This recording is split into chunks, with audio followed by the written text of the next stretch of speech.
Bon, l'intérêt du déplacement, c'était d'abord de vérifier que les règles qui ont été édictées par l'État, notamment dans un décret que vous connaissez bien maintenant, sont respectées. Les règles obligatoires, vous les connaissez, c'est le port du masque.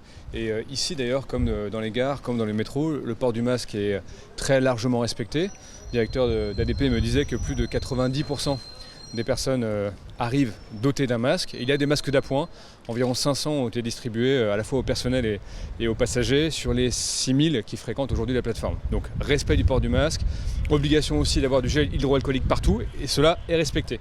Et après j'ai voulu voir les mesures complémentaires qui ont été prises, non seulement par les opérateurs eux-mêmes suite aux recommandations nationales que nous avons faites.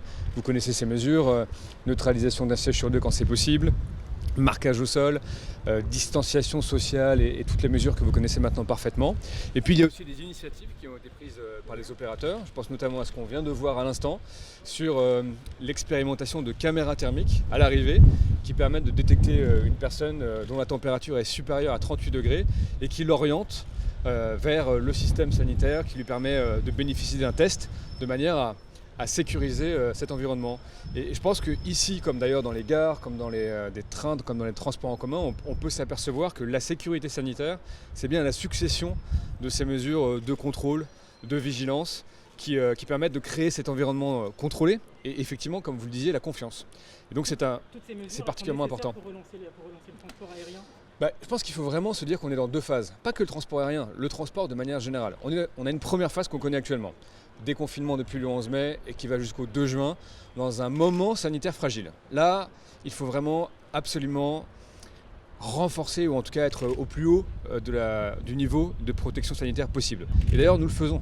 Je rappelle que les mesures ont été prises dans les transports en commun que vous connaissez, avoir le plus d'offres possible, évidemment le port du masque, et on a essayé tant que faire se peut de lisser les heures de pointe. C'est très important et on fait en sorte donc dans chaque véhicule d'avoir le moins de personnes possible dans le même temps. C'est vrai pour les trains, vous savez que nous avons pris des mesures de manière à limiter le nombre de personnes dans les trains longue distance. C'est vrai dans les avions, avec des taux de remplissage aujourd'hui sur le moyen courrier qui sont de l'ordre de 45 à 50%, donc à peu près la moitié de l'avion rempli.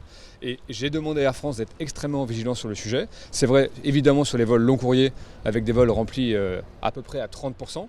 Et puis ça c'est la période donc aujourd'hui protection sanitaire dans le contexte fragile qu'on connaît. Pour demain, il faut qu'on s'accorde effectivement, dès lors que ce sera possible, sur les éléments sanitaires pour la reprise, pour accompagner la reprise. Là, vous savez que l'EASA, qui est donc l'agence de sécurité de l'aviation, a publié hier un premier document qui permet aux États de commenter et qui permettra de converger vers un socle de mesures sanitaires de manière à ne pas avoir de dissymétrie dans la protection des voyageurs et de manière à accompagner demain la reprise du trafic. Et voilà, vraiment, je veux qu'on ait en tête ces deux moments. Aujourd'hui, on est vraiment dans le moment où on met un peu de trafic aérien, on met beaucoup de transports en commun pour accompagner notamment les travailleurs du quotidien. Demain, on s'accorde sur les bonnes mesures coordonnées au niveau européen, et d'ailleurs aussi avec nos voisins méditerranéens, de manière à avoir un écosystème qui permette de voyager en confiance. C'est ça l'objectif, et c'était ça, je dirais, l'intérêt de la visite pour bien comprendre ce qui se faisait au contact, en proximité, et aussi penser demain. Ça va reprendre progressivement. Dans le cadre du transport aérien, vous parlez des caméras thermiques. Qu'est-ce qui se passera quand il y a un passager, donc à son billet d'embarquement, etc. Il est détecté à plus de 38 degrés. On peut le contraindre à rester. Enfin, il y a des décrets. Que dit la loi? Alors, deux sujets. D'abord à l'embarquement. Air France, systématiquement depuis lundi, depuis avant-hier, contrôle la température des passagers à l'embarquement et peut refuser l'embarquement pour un passager dont la température est supérieure à 38 degrés. Évidemment, le passager est accompagné. J'ai eu l'occasion de parler au docteur Thomas qui doit être encore parmi nous et qui fait un travail remarquable, notamment sur les cas suspects de Covid pour les orienter, le cas échéant les faire prendre en compte par l'hôpital Ballanger de mémoire, c'est ça Édouard? Donc on a vraiment ce parcours-là au départ. De la même façon, oui, mais vous voyez, levé de doute. Je pense qu'effectivement, par exemple, je prends le cas de la caméra thermique à l'arrivée. Vous avez la caméra qui détecte les personnes qui ont une température suspectée d'être supérieure à 38 degrés. Vous avez une personne d'ADP qui dans la foulée fait un deuxième test avec un thermomètre sans contact. Et cette personne est invitée à rencontrer les services sanitaires qui sont d'ailleurs 3 mètres à côté et qui vont orienter la personne pour aller se faire éventuellement tester par un test de type PCR et avoir comme ça une continuité dans le parcours sanitaire. C'est ça l'objectif. C'est vraiment qu'à la fois avant d'entrer dans l'aéroport, on ait le maximum d'informations possibles, les compagnies et les opérateurs le font très bien, que dans l'aéroport et à bord des avions, on ait cette succession de mesures qui permettent d'être dans un environnement sanitaire contrôlé. Et puis le cas échéant, quand vous avez une personne qui est fragile sur le plan sanitaire, détectée comme telle, elle puisse bénéficier de contrôle et d'un accompagnement.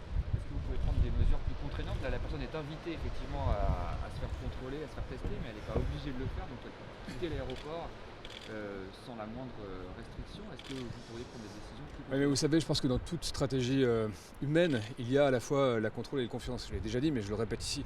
Le contrôle, ce sont sur les éléments que nous avons posés comme étant des impératifs. Le port du masque, nous l'avons dit, nous aidons les passagers, d'ailleurs dans tous les systèmes de transport, notamment pour les premiers jours, pour accompagner ce cadre nouveau qui peut des fois, à bien des égards, être un peu anxiogène. Contrôle. Et là-dessus, contrôle strict, ferme, avec un cadre qui est très clair. S'il faut refuser de porter le masque, vous êtes passible d'un contrôle, d'une éviction des transports en commun ou des transports publics de manière générale et éventuellement d'une amende. Ça, c'est le contrôle. Ensuite, il y a le système de confiance. Et je pense que même une personne qui arrive à Roissy aujourd'hui, à qui on apprend qu'elle a une température élevée, a tout intérêt pour sa santé, pour sa protection personnelle, à bénéficier des soins gratuits, par ailleurs, qui lui sont prodigués, ou en tout cas proposés. Et donc moi je compte aussi évidemment beaucoup sur la responsabilité de chacun, sur le civisme, sur le bon sens. Et ce que nous avons tenté de faire ici à Roissy, mais dans tous les systèmes de transport en commun, c'est de prendre des mesures de bon sens et de confiance. Et d'ailleurs, nous les avons prises avec les opérateurs et les élus localement. Je le dis parce qu'on a eu des fois des petits cas polémiques sur le siège sur deux, pourquoi dans tel ou tel mode. Je prends un exemple. Nous avons recommandé le siège sur deux comme une illustration d'une bonne pratique. Paris l'a fait. Le réseau RATP, SNCF l'a fait. Lyon, dans son métro, fait un peu différemment.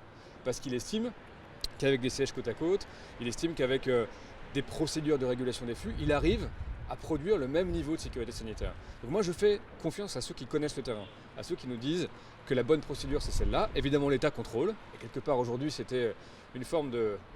On m'attaquer avec la perche. Une forme de contrôle qualité de ce que l'État édicte.